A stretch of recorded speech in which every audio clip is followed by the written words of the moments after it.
Hi there, welcome to the Politix podcast, episode 2. Thanks for joining me. Thanks for subscribing if you have. And thanks for just being here and listening to me. So they say a week is a long time in politics, while in Ireland you can say 24 hours is a long time in politics.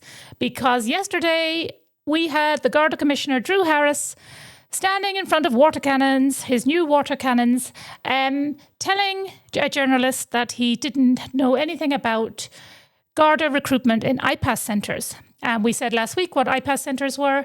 They're International Protection Accommodation Service centres. So we have the Garda Commissioner saying there is no recruitment of new Gardaí going on in these centres. So later in this episode, I'm going to be bringing that to you, that big news. But now I want to just touch on something else that happened in the past week.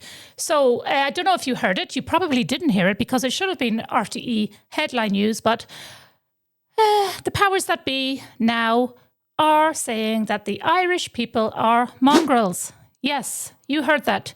Mongrels. Hybrids, they're calling them. And this all stems from a new RTE1 series called This Small Island. And it is showing, I think, possibly last night. I think the first night was the 8th of June. So I don't know. I didn't tune in, so I don't know who tuned into this crazy show. But it's called This Small Island. And it sounds lovely and innocent and really interesting until you see what the whole point of the show was, or the whole message they're trying to hammer home, which is that the Irish were never a homogenous group.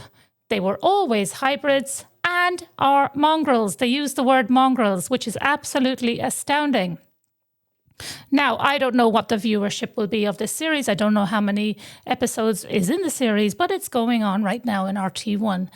And you think they could have done a beautiful show called This Small Island and left out the fact that they want to portray the Irish, all our ancestors, the Irish of today and the Irish of tomorrow as mongrels. It's absolutely disrespectful.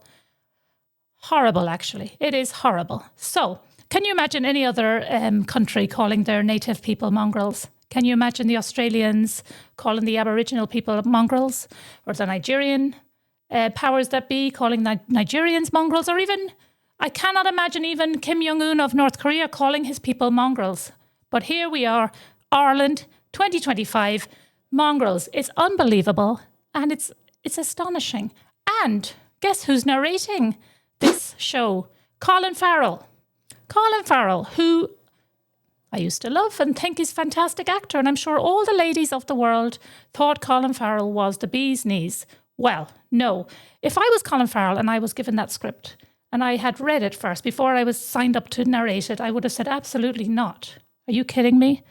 And I would have pulled out. And when I saw the Irish Times article about it, calling the Irish people mongrels, I would have resigned and pulled out. Colin, there was no need to do that. It is absolutely ridiculous and crazy. So I hope you see that message, that it is not on, Colin. So my advice would not be to watch This Small Island. My advice would be to do something else, like watch paint dry or something, or read a good book. Or open an X account. Come on to X. Find out the truth. You wouldn't have seen that on RTE. I bet you wouldn't have seen that now. I don't watch RTE anymore, but I bet you wouldn't have seen that they call the Irish people mongrels. And it's not only the Irish Times and RTE. I'm going to play you a little clip of our Taoiseach, Miho Martin, at some sort of opening the other day or something, where they were all gathered around. Let me play this for you. Wait till you hear this. Taoiseach, the comments that you reportedly made recently about how the Irish were never a homogenous group has caused some consternation in some quarters on social media and in politics. The Irish never were a homogenous group, and identity is never static. So I'm wondering, how would you respond to people who say that those remarks were offensive or somehow denying that the Irish have a distinct identity? Who's it calling consternation with? Independent Ireland, for one, issued a statement saying that asking to clarify the remarks, and many other people on social media. Ben, Deputy Flynn issued a statement, I think, was it yesterday? I don't know. I think it was, yeah. He's referring to a statement I made in 2021. It's now 2025. I don't think there was much consternation about it in the last 4 years. So let's keep things in perspective. Now, he referred to the Norman invasion.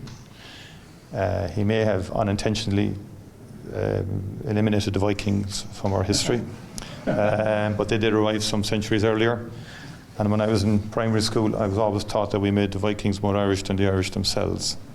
I don't want to be flippant about it, but I think we need to be careful of this language. And this is appealing to a base and to a sort of a sentiment that is not healthy.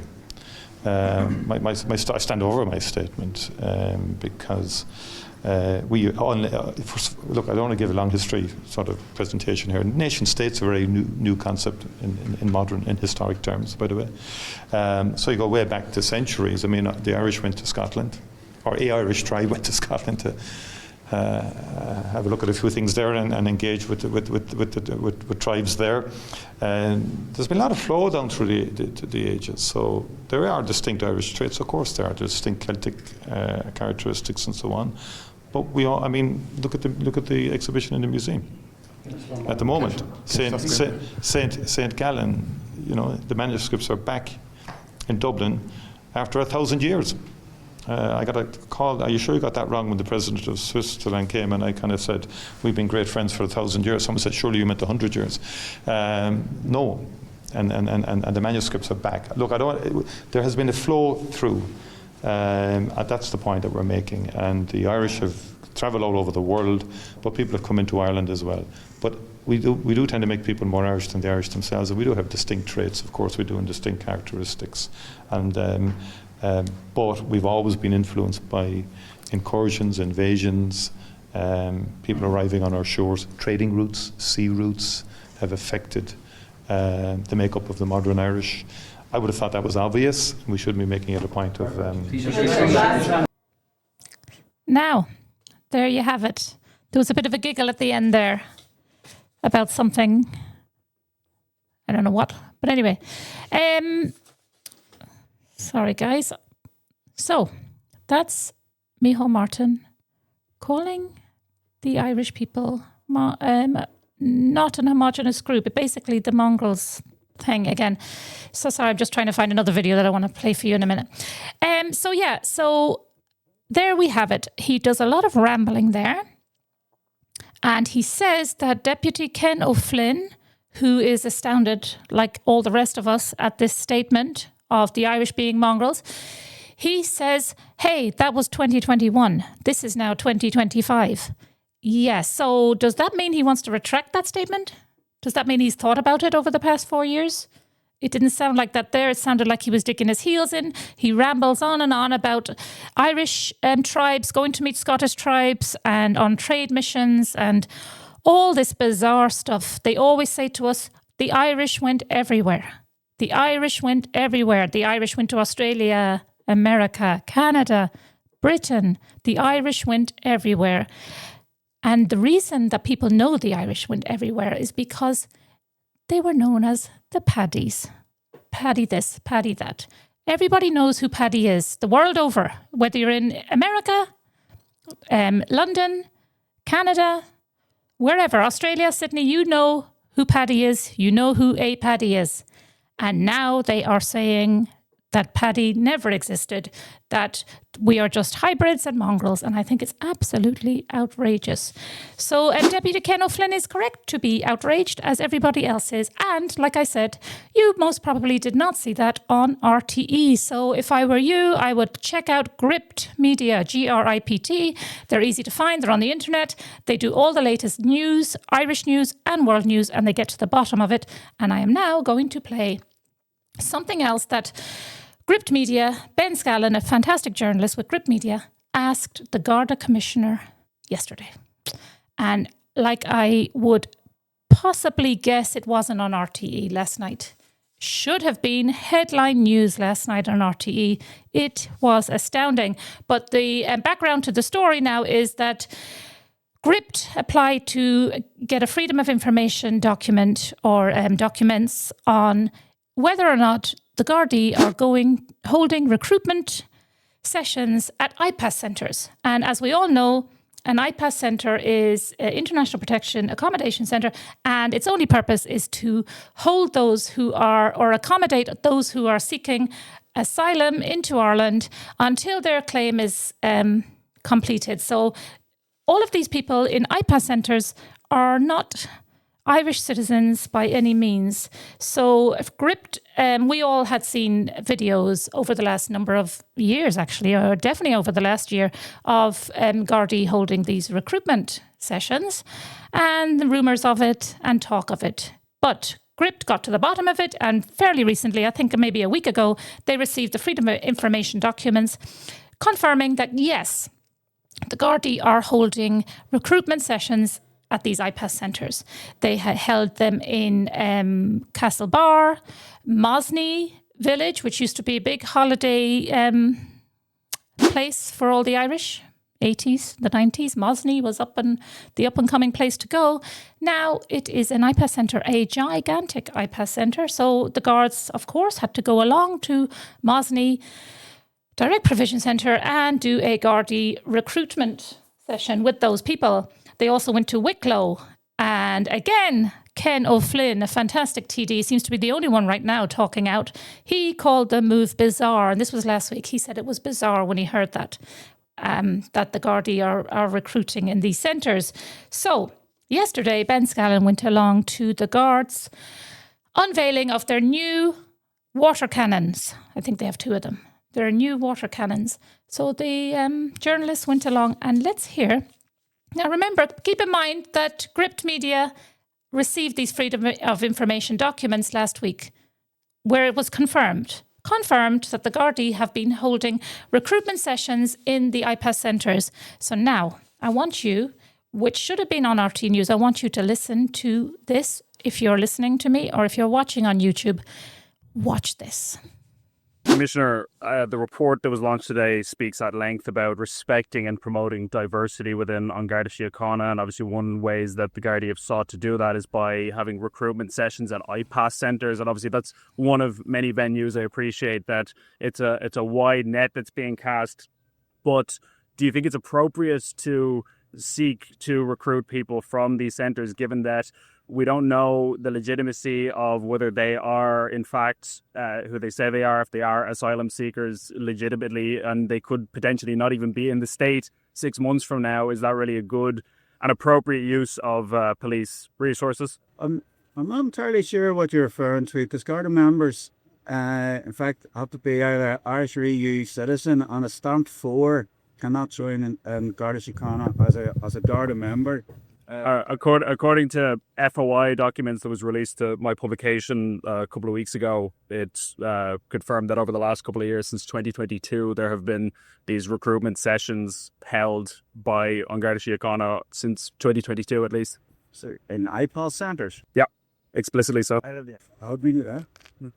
No, I'm quite confused because, as I say, Irish EU citizen stamp 4 are prohibited from joining the Garda Síochána as a Garda member, may join as Garda staff, and indeed have been doing so. So someone seeking asylum and with the national detection system, there's no route through for them but joining Garda Síochána. So would you have any reaction, I suppose, then to the news that, I mean, as recently as February of this year, these recruitment sessions were being held, and I'll have to look to that further, because I honestly, that is entirely news to me. And I say, I think probably what you're talking about is outreach sessions to IPAS centres, so that people understand the role of An Garda Síochána as a community-based policing service here in Ireland. I know those go on. I don't think those could be remotely considered as recruitment sessions. That's how it was labelled in the FOI. If I could just make one clarification there, the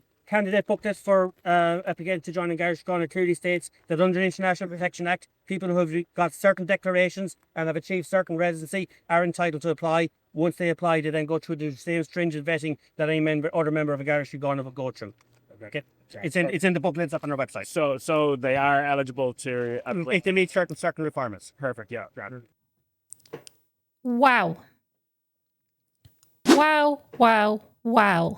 Unbelievable stuff. You have the Garda Commissioner and his two right-hand people there. I reckon it's a Deputy Commissioner, I'm not sure of that lady, and the other guard, totally saying they do not hold recruitment sessions in IPAS centres. Actually, Garda Commissioner Drew Harris there was actually shocked. Shocked that Ben would ask such a question. In IPAS centres, he says. Yes, in IPAS centres.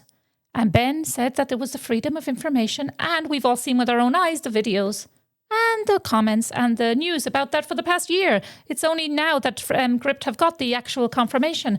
And then, no less than a few minutes later, you hear at the end of that clip there, you heard the Garda press officer for Drew Harris had to confirm that yes, and it's even in the Garda recruitment handout booklet, the help booklet.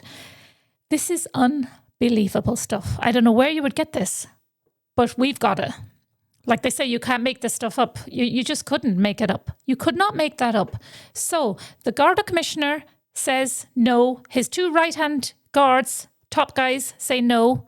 They do not. And less than a few minutes later, or whenever that question and answer session was over, the Garda press officer had to confirm to Gript Media that it was in fact true. Now, I am astounded. It's gone viral on social media. It's astounding. As a matter of fact, you can imagine the social media outrage about it. I will read you a couple of the best comments, the top comments on this story that I have come across in the last 24 hours. But once again, Joe blogs on the street, Mr. and Mrs. Joe blogs that we will meet, or I will meet, you will meet, anyone that knows this story now or any of the stories that have happened.